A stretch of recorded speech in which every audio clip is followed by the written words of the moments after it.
Yeah, bit of a surprise that one, eh?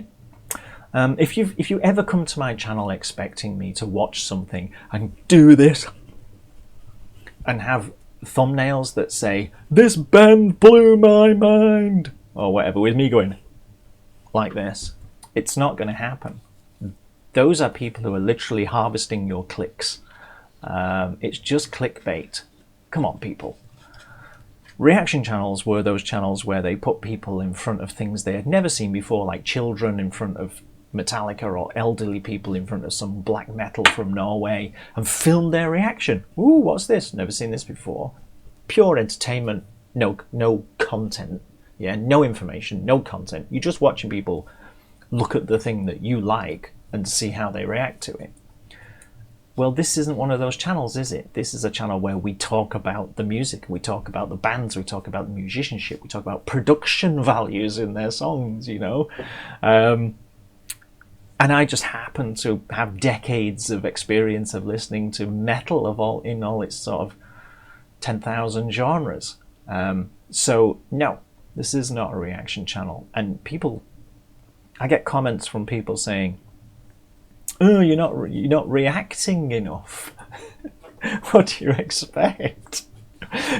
If I went through life listening every time I heard something, going, or crying or whatever, I would have mental health issues. And sometimes I watch people on certain channels, they're either lying or they have mental health issues, because nobody goes through life being so amazed by a piece of music every day, you know, or twice a week, that it makes them practically lose their mind.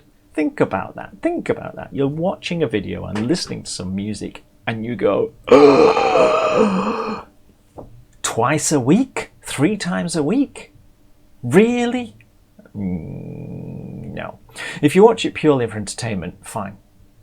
But if you believe it, then I've got some moon rocks you can buy.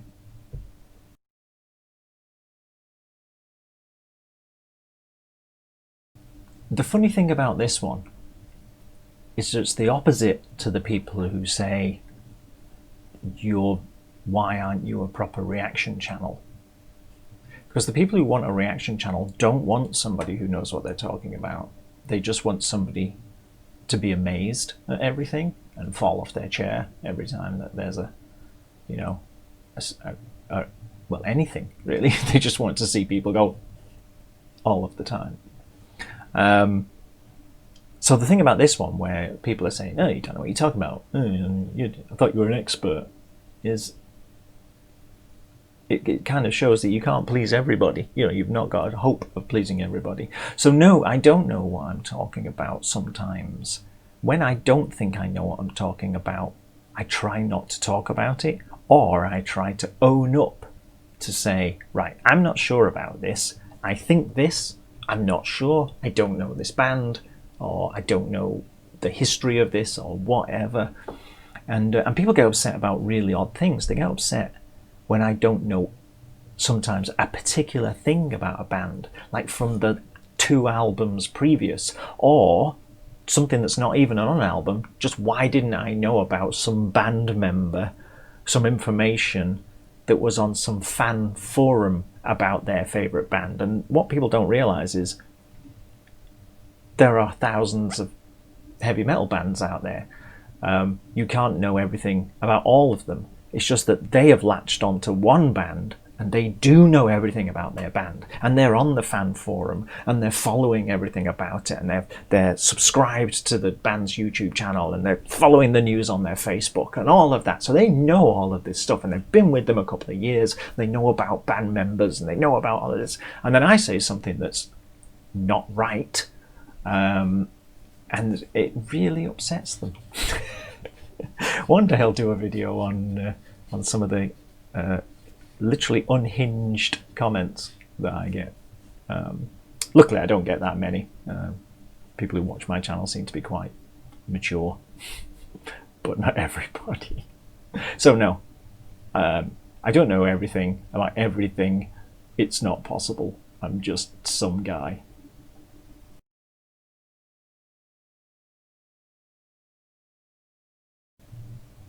Okay.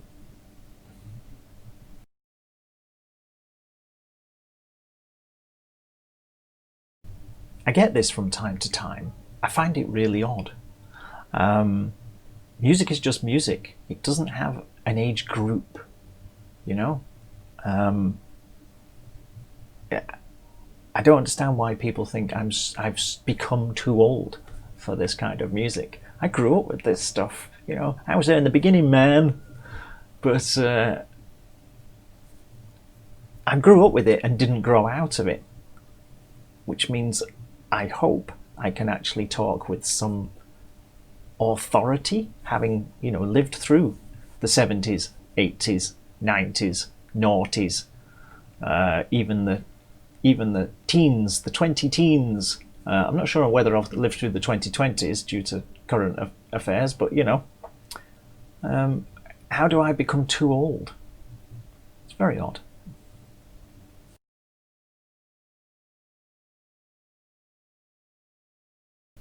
Copyright. That's quite a subject.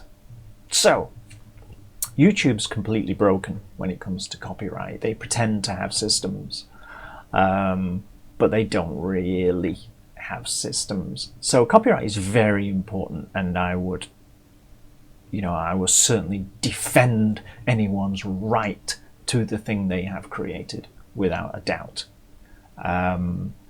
So the way YouTube works with copyright is very much the band that, or the record company or whoever owns the copyright, it's kind of up to them to claim their copyright. Now, there are automated systems in place where the record company can say, okay, here's this album, and the rules as far as the record company is concerned for the use of the music from this album, all of these tracks on YouTube are as follows. Okay, so they can say they're all fine, you can use what you want, or you cannot use any of it at all, it's all blocked completely and you just can't use it, or somewhere in the middle.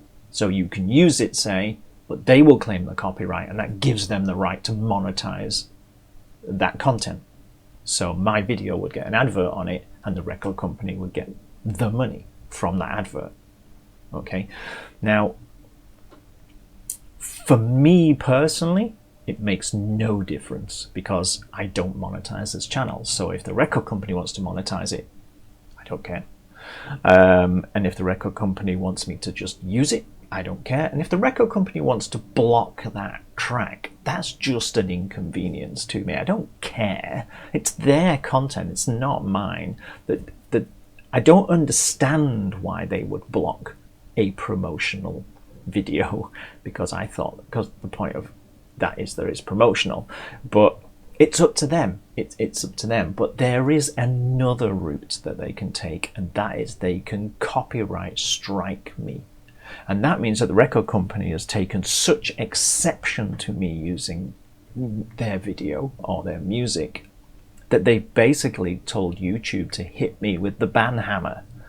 And if you get 3 copyright strikes in a 3-month period,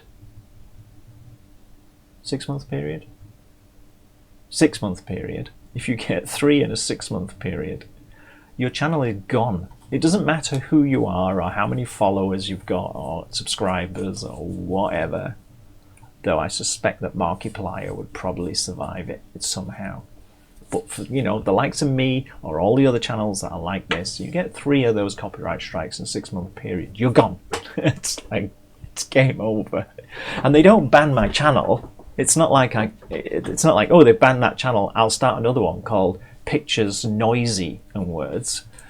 They ban me as a person from having a channel. So, because when you set up a channel like this, you have to genuinely tell YouTube who you are, sort of thing. Yes, there are ways around it, but you know, your channel's gone, all your subscriber base is gone, everything's gone. So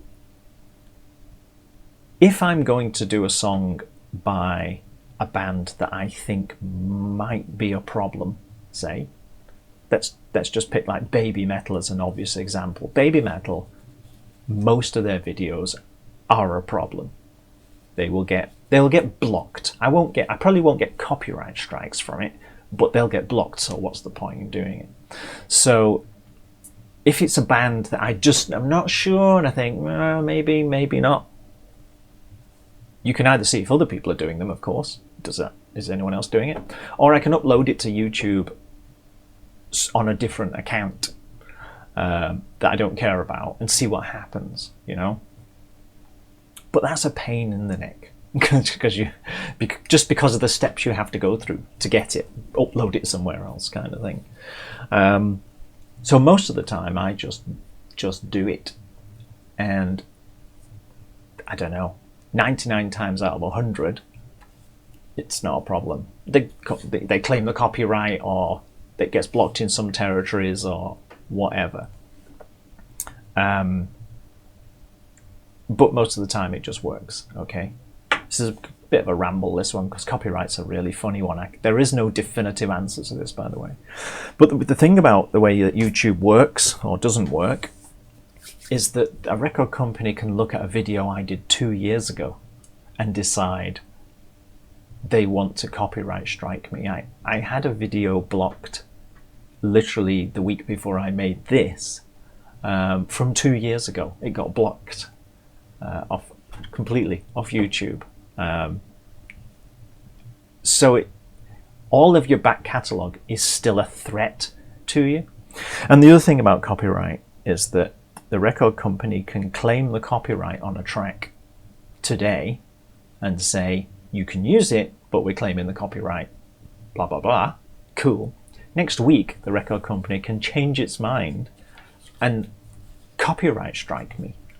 So there is no, oh, I've used that and they've claimed the copyright and it's all safe, though that's the reality most of the time, but they can change their mind. And I did get 2 copyright strikes in 2 days once, and they were from Japanese music, which is the sort of the dodgiest music to use, if you like. But those videos that they copyright strikes me on were months old. I can't remember how long it was. It was something like 6 months old. It was like the one from the 2nd of January, and they copyright strike me in June or something. I can't remember exactly. It was something like that time scale. So I don't know. So tomorrow I might get 3 copyright strikes from one company and my channel will be gone. That's copyright on YouTube. There is no such thing as fair use on YouTube, in case you're wondering. In case you're thinking, well, it's fair use. YouTube does not have any concept of fair use. So I can, if somebody claims the copyright on one of my videos and I decide to appeal against it, because there is an appeal process, and I can say, I've used this under fair use. You know, I've got a 15-minute video and only 4 minutes of it is your promotional video that I am talking about. I am creating a video around your video to talk about your video. It's fair use.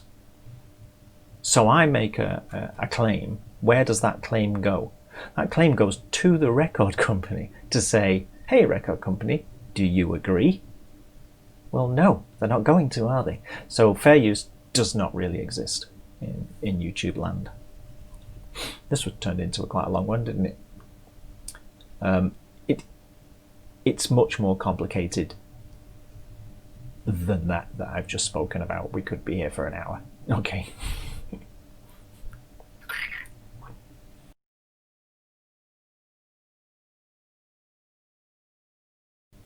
Zero is the amount of money I make from doing this. My channel is not monetized. There is one monetized video on my channel, and that is when I made a lava lamp doing some wood turning. And the only reason that's monetized is, 1, it's all my own work, but 2, I just wanted to see how YouTube's monetization system worked. But it's not making me any money. So no, monetization is not on for any of the videos on my channel, except for that one. And if you see any adverts, they were put there by the record company. They claim the copyright. that gives them the right to put adverts on my videos, and they make money from it, but I don't make any.